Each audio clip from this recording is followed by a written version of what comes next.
What the fuck is parallel compression? Parallel compression? Parallel compression?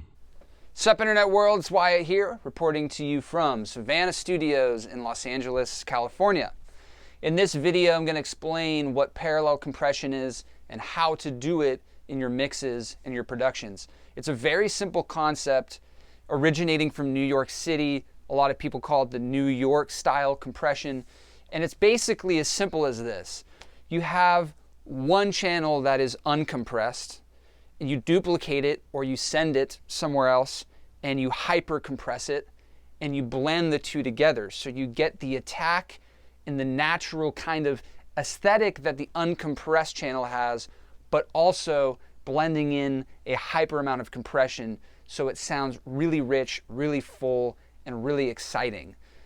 It's been a technique for decades in the music industry. It's super easy to implement. I'm going to show you two different ways you can do this. One being very, very simple and streamlined. The second one being more of the original way of doing it, which requires a few more buttons and a few more knobs, but all in all, something that I'm sure all of you can do. So let's jump into Pro Tools and I'll explain to you how to do it and what it sounds like. All right, let's go, folks. Howdy, folks. We are back inside of Pro Tools. So in terms of parallel compression, you find this technique really popular with drums, vocals, a lot of instruments that have a lot of transient material. In this case, I'm going to show you how to do parallel compression on drums, on a drum bus. This is probably the most popular technique. So I'm going to start with the very easy, very streamlined way of how you can incorporate this in your mix. Let's listen to these drums. This down here is the compressor that I chose to use on this song. It's an emulation of a distressor. As you can see, it has what we call a mix knob. So it's basically a parallel compressor built in. So you're able to mix how much of the compression you want with your uncompressed signal. That, by definition, is parallel compression. So the easiest, most streamlined way to do it is to throw a compressor that has a mix knob on your drum bus and blend a hyper compressed, signal with your uncompressed signal to taste. I'm going to show you what it sounds like uncompressed, and then we'll mess with the compressor so you can see what's going on.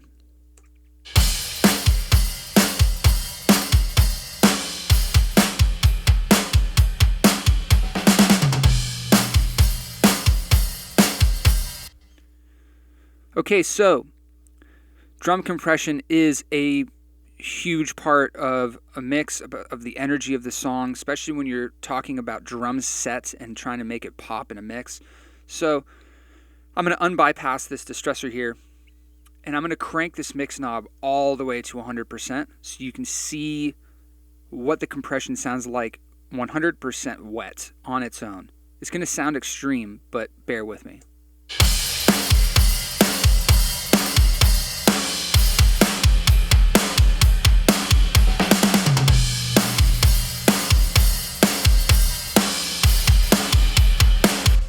Okay, so it's hyper aggressive. The best way to do this would be get the compressor, get the attack and the release where it feels right to you, get it to that nice, really hyper compressed state where it's got the attack and the energy you want, and then pull back the mix knob into an area that feels good to you. For me, I think I was in the 40% area with this. Let's see, I'm going to just put it to taste.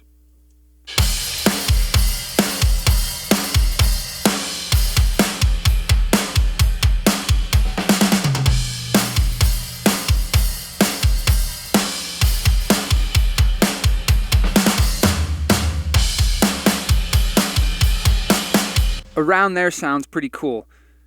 Also, I'll say again, I normally will do this with some sort of instrument or bass or something to use as a reference.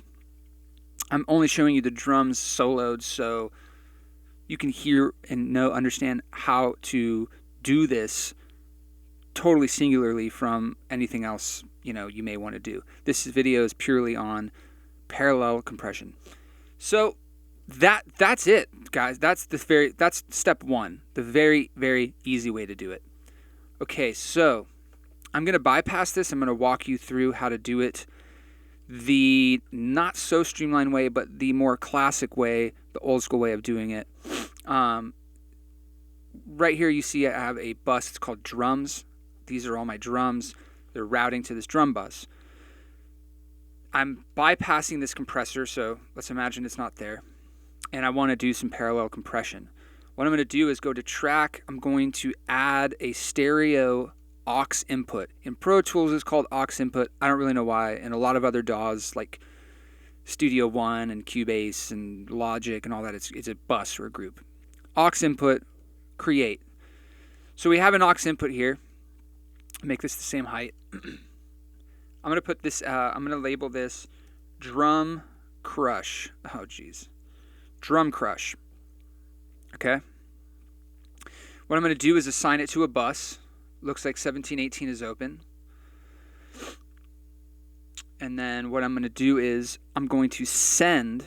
So there's a send section here, which you can send to any sort of aux or effect channel.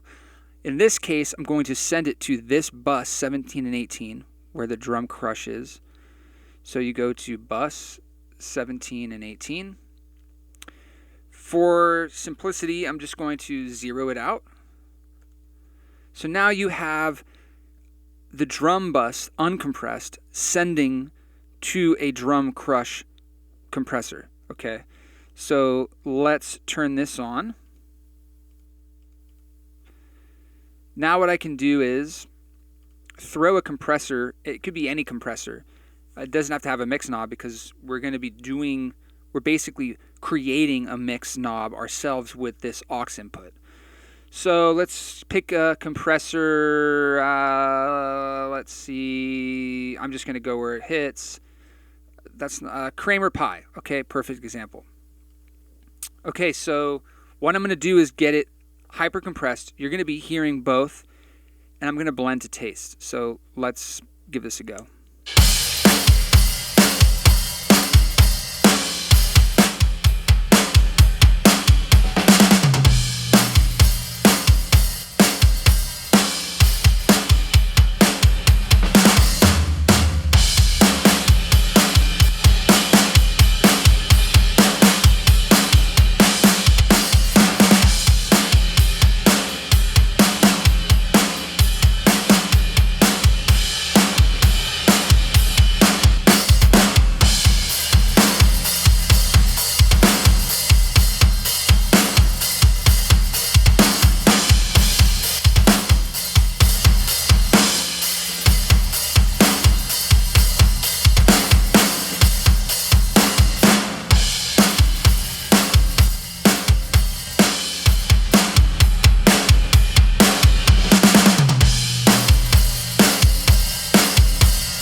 Okay, so as you can tell, I was messing with the compressor there. It's very overly compressed right now. I understand that, but the point of this is to find what you like, hyper compress it to that outrageous kind of feeling you want to add ever so slightly or moderately or aggressively, depending on the song, to your taste. So what I'm going to do here on this drum crush is bring the volume all the way down. Okay. Now this becomes a mix knob in a sense. The higher up you push the fader, the more compression you're allowing the drum bus to achieve. So the higher the fader, the more compression. The lower the fader, the less compression. It's very simple. To refresh, all we did was send the drum bus to an aux input in Pro Tools. We set the bus so they match. We threw a compressor. I definitely wouldn't use this compressor for this kind of drum sound, but this is just a random compressor, doesn't have a mix knob. I got it hyper compressed, and now all I'm going to do is blend it in to taste. So let's try that out.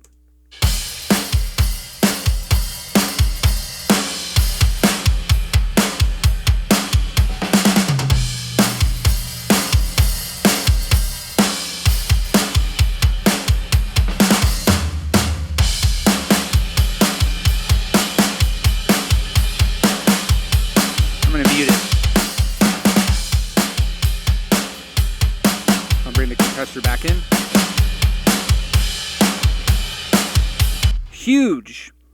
Huge difference.